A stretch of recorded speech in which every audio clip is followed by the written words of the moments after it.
I always think that you have to govern from your heart. And from my heart, I really think that you need to teach the children in a language they understand. And there is no shame to it.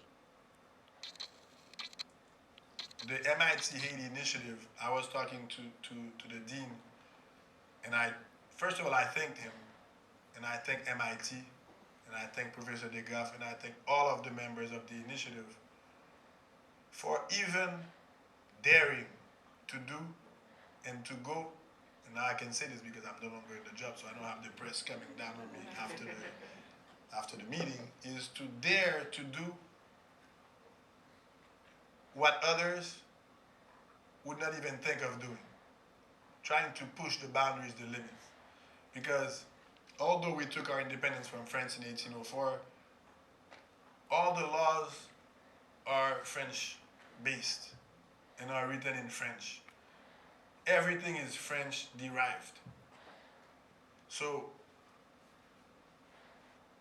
where only 3% of the population speaks French and 100% of the population speaks Creole.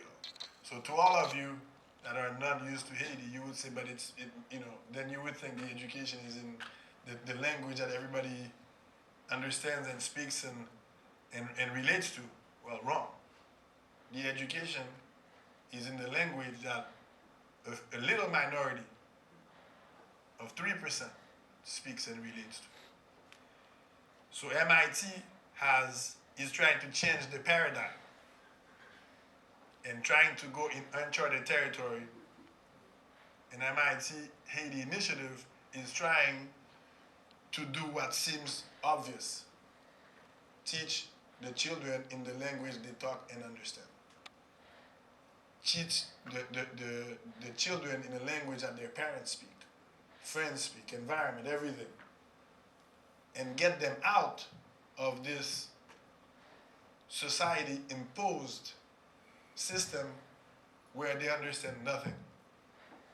And at the end, we have simple numbers that prove that you are on the right path. And I pushed it very much when I was prime minister to have a curriculum in Creole, however, not abandoning the French, but teaching the French as a second language. So you learn in Creole, you learn your math, your science in Creole, but then you learn French as a second language, and it gives you a better chance to understand. So I cannot thank you enough for representing the voice of the voiceless, because I can promise you all the children, they would want to understand.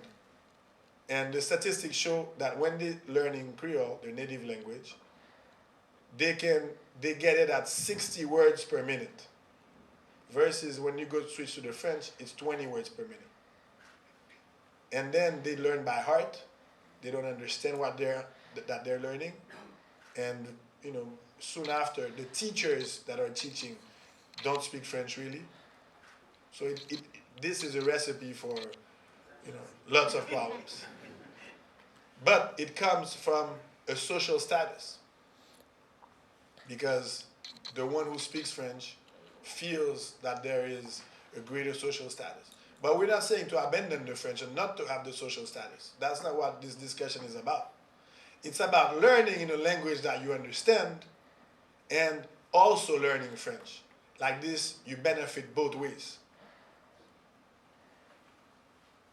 So this initiative, I encourage you to be patient, because this is a greater fight that you are engaged in without realizing, I'm sure.